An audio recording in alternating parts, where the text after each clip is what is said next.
Welcome everyone to Discourse. That's Retha. And that's Tony. And today we're talking about Tomorrow's End by G.R. Morris. Tomorrow's End by G.R. Morris is a science fiction book. I would call it like a hard science fiction book. For sure. Let me read the summary to catch all of you guys up. He never asked to be a hero, but the universe didn't give him a choice. Kevin Knight never wanted to be the one to save the galaxy, but when tragedy upends his life and demonic forces steal his soul, the fate of time and space are sealed, until a scaly, trench-coated clad alien appears and gives him a glimpse into the true nature of all things. Astounded, Kevin learns the world he knows is merely an illusion created by alien beings who control humanity's every move. With an invasion imminent, he must defeat the blackness and perfect his powers before the bloody battle begins. Which prophecy will Kevin fulfill? The one of darkness or the one of light? Dang, this is like super dramatic, I know. right? Yeah. Which I think is perfect for this book because, and it's crazy that it's following this kid because he's like the savior of humanity, defender of the galaxy, protector of the light, and his name is Kevin. That's exactly what I was going to say. I was like, did you know you would be saved by a person named Kevin? Which is fantastic. I think a lot of people in this book have normal sounding names, which is fantastic because in a lot of hard science fiction books, you end up with a lot of really weird names. And I liked that the names were basic, and it made it easier for me to follow, which was especially beneficial in this book because it was very complex. You could tell the author spent a lot of time making sure all of these complex and different ideas mesh together because it follows this kid named Kevin, who is the savior of humanity, to keep it simple, and he's being trained by a guy named Robert, who is kind of like Morpheus in the Matrix. That's exactly what I thought. Yeah, to Kevin's Neo, right? And he's training him in all these different ways. Yes. And that's the majority of this story is Kevin, his backstory, who he is, how he's the savior, his training, and then how he uses that training to eventually defeat the big bad at the end. And in between all of that, we get a very in-depth perspective on, I guess, like Christianity's view on the savior role. He's kind of like Jesus, like he's saving people. They even say in the book that the Bible exists, number one, and secondly is like 80% true. Right. Right? Like the very original Bible that was first written. That it's mostly true, that the stories are true. It's just everybody else interprets it throughout the years how they wanted. And I like how Robert, because Kevin asked Robert all kinds of different questions. So Kevin is essentially the audience, right? We're following Kevin on this journey. And then Robert is answering all of these different questions, bringing the audience and Kevin up to speed. And Kevin asks him, like, so what about the Bible? Is it true? And Robert's like, majority of it, sure. I think he was probably hinting more at, like, the main purpose of the Bible is what was true, not necessarily what everyone thinks it is. Yeah. I think the more complex pieces come into the background information about why all of these things are happening. It was a lot of information about the beginning of humanity, basically, right? Yeah, the like beginning Eden. it was like a creation story as well. It was like if the Wachowski brothers made a Jesus movie. Okay. Or if the Wachowski brothers made like a savior movie. Yeah. You know what I mean? It was a mix between like the Matrix and he even referenced like God, right? He's not really like a person. It's more like the way I imagine it was like these mists in the middle of like the galaxy, just being able to create things out of stuff that was floating around. Is essentially what he was saying. It was a combination of a couple of different creation or Genesis stories from I think different religions, right? Like maybe the creation story from Christianity, and maybe the creation story from Roman mythology as well, right? With the Titans creating things. Oh, okay, yeah. That's kind of what I got from it as well. Yes, So this book is a mix between like the Matrix and the Inception movie. I know, that's right. Like the Inception kind of mind trip. Yeah. And then the Matrix kind of like training and world that he lives in. But I was kind of hoping that they would just hook him up real quick and he would learn kung fu. I was like, okay, let's just get this wrapped up, you know. Oh yeah, so there's this moment where Neo, right? He just wakes up and he's like, I know kung fu. But Kevin, I think, knows kung fu or has Right, fighting yeah. ability from the start. I mean, because his stepfather, was training him and things. Yeah. So he's not completely helpless. He's just lacking information, which is great for us as the audience because we're going along this journey with him. And a lot of it is more of like, more outside of your mind. Like you have to open your mind and you can literally do and create anything, any weapon, anything that you want to happen or have people see or whatever. It's a very cerebral story. Yeah. Let me read this quote that kind of give you an idea of what we're talking about here. Which I thought was super cool because I was like, yeah, I guess that makes sense, If we used our minds to our full capacity, I suppose that's the powers that we would have. Yeah. And I like how this book gives the author's perspective on different kinds of philosophical ideas that people have. For example, this quote, this is Robert saying it. What does it mean to exist? Existence is not binary.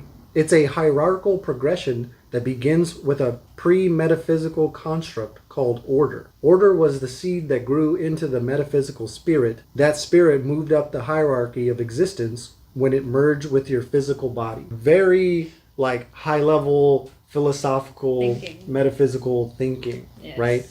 And you're keeping all these pieces together interspersed with some kinetic kind of action, right? Because we move from all of these explanations of existence and consciousness into some hard-hitting action where Kevin or Robert really is just kicking butt and taking names. You mean while he was training him, or do you mean in the in both training and then later on when they were putting that to Right, use. to use. The story has this ebb and flow between information and then action. Right. Which I really, really enjoyed. And I actually really enjoyed that it was super funny, too. There was a lot of I think Kevin is humor the too. more funnier one. Yeah. And I don't know if it's because he's so young, but he's just that when they were getting attacked by leeches with the cab driver. Yeah. And the cab driver's like, get in, what did you think you would do? What else would you have done different? He's like, I don't know, be gone. Yeah. And he's like, whatever. I don't know if it's because Kevin is just naturally funny or if because he's immature maybe. Yeah, just maybe. But I funny. also think that it's a good way to connect with the audience because we're also having these thoughts. Yeah, because like you said, it's super intense stuff that the author is covering. And then Kevin's just there like a teenager shrugging his shoulders okay, cool, man. He can't what? really believe it. Yeah. You know what I mean? He's like, are you sure? Yeah. I'm the savior of humanity. Right. You know my name's Kevin, right? Oh, and then we also get to find out that this happens multiple times. They said that time starts over and over again. So Kevin has this choice later on where he could decide to just go back to his regular life or continue on the savior path. And they also told him that if you go back to your regular life and forget everything, it might happen again. You might end up in this exact same spot. There's these really high-level ideas in there, and I just had to stop for a moment and take in the implications of what's being said. You know what I mean? Because it has far-reaching impact way beyond humanity and Earth. They talk about aliens and the entire universe, really, and how there's a dragon ready to come and consume it all. Yes, that's right. There's a dragon. There's a Jesus figure. There's aliens. There's technology. There's multiple timelines, and there is an intergalactic dragon that just devours planets. I know. I wasn't sure if they meant a real dragon, fire-breathing dragon, or if it was just some sort of crazy technological alien thing out there floating. And that's what I think I like too, because at first when they mentioned the dragon, I thought it was a metaphorical type dragon, right? They were just saying the dragon, and it was going to end up being, like you said, some technology or something. But no, it ends up being maybe not a literal dragon, but definitely a monster that eats planets. Yeah. It's insane. This book is insane. Yeah. I loved how descriptive it was, though. All the gory scenes, heads rolling, and Yeah. I love that. It was very gory. And you know what I think this could be is a graphic novel. For sure, because that's exactly what I was picturing. This can definitely be a comic book with all of the vivid imagery that he paints. With his, he paints really good word pictures. Yes. I think you could call it, right? Yeah. So this could easily translate into a comic book or something like the Spawn series of comic books. Very dark and gritty. Yeah. Oh man, the descriptions of the aliens eating Oh body God. parts Yes. and just the way he describes them, it's just like ugh, like disgusting and icky. Yes. And I could picture them so well. And those pictures that the author put into my mind were disgusting. Yeah. Lots of goo. Lots of goo. I mean, even when he described how things smell and stuff, like I felt like I was there. I felt bones cracking and like just ickiness everywhere. I really did. It was great. And this story did a very good job of keeping my attention because we go back and forth between different characters, right?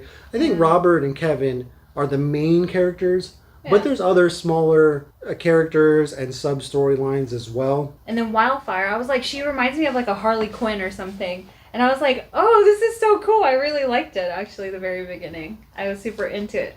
Because it had like that going on with the Matrix stuff. So I was like, oh, okay. It's kind of cool.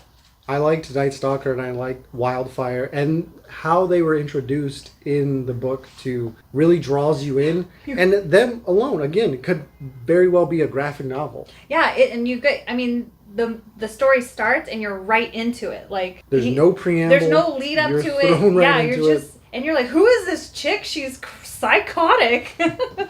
But she's so cool and funny, and like she laughs at like all these creatures dying and exploding, and I wasn't awesome. really sure like if she was like maybe just jaded by all of it, right? Maybe she's seen so much of it, or maybe she likes it. So I'm not really sure which one of the two it is, but she ends up being a very interesting character. Yeah, and I'm sad that there wasn't too much of her, but I'm assuming in the second there will be more of her because she shows up at the end. So is it at the end, or there is a preview of the next book at the end of this book that I read, and we again go back to Night Stalker and Wildfire, which I was excited about, and the second book sounds just as interesting as the first, and we get to explore this storyline and those characters more. Yeah, so definitely the first book was like a build-up of the background stories of the characters, like even Darren. Yeah. Because you get some of her, but you don't really get to see too much. And then, so we get to the end, and I'm like, wait, this was just giving us the backstory? Yeah! Wow! 428 pages of backstory.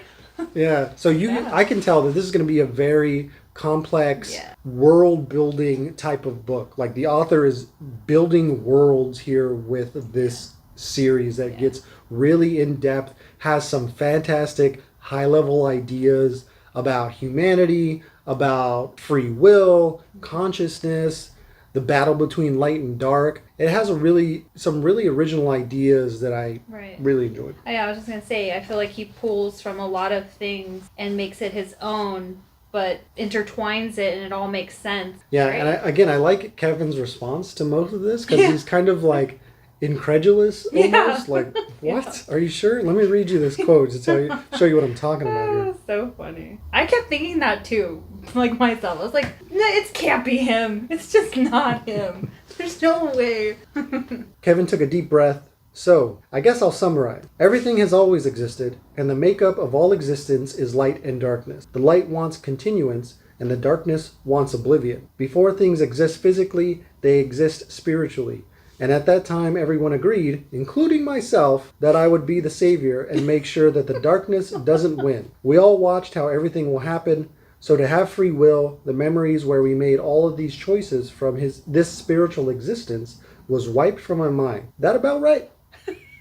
I like how he closes it. That about right? Question mark. Is that what you're trying to tell me here?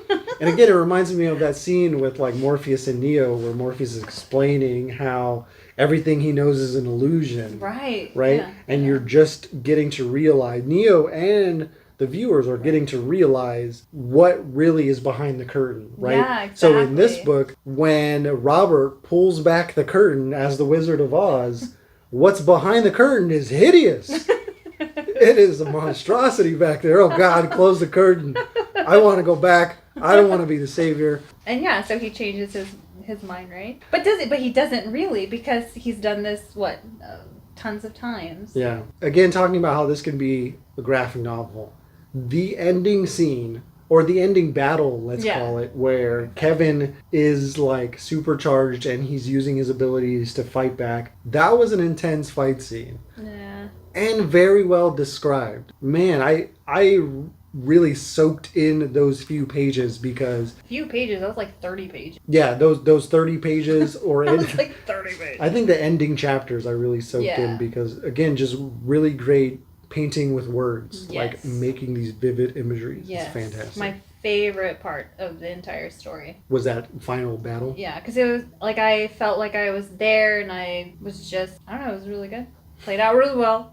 I don't know. I really liked it when the cop was hiding and then he just saw like one of his other cop dudes like head just roll by him and stuff. Oh man, and like he heard shit coming to him like the monster. Here's a small quote from the book I'm gonna read that'll give you a good understanding, I think, of the author's descriptive prowess. Robert heard something behind him crawling up the side of the building. Skinless humans wrapped in churning barbed wire were breaking out of the flesh of the walls. Covered in blood, the tortured souls were missing eyes, and the hooks of the wires were constantly grinding into their muscles and organs. Like, if that doesn't give you nightmares, oh my god. That was intense. It's a good example of the type of descriptions we get throughout this. And again, I relate it to the Spawn comic books because that's the same kind of like gritty, dark descriptions that you can imagine would be in this book. So scary. No joke. I had the weirdest dreams like this past week reading it. It was so intense. It was so good. This book gave you nightmares? Is that what you're saying? I mean, basically, I had some weird dreams with some weird creatures and, like, just didn't make sense. I was like, what is going on? Yeah, this is a fantastic, epic science fiction story. And I say epic just because of the scale of what's being talked about in this book. You are going to be in for one crazy demented ride. Demented, yes. And I say that in a positive way. Like, I have not read a book like this before. It is intense and creepy and well described. Yeah, and as a writer, too, it's something to kind of admire because it's extremely difficult to write in such a way that's so descriptive, but not too descriptive. You know, sometimes people can go overboard, but man. You know what this book kind of reminds me of, too?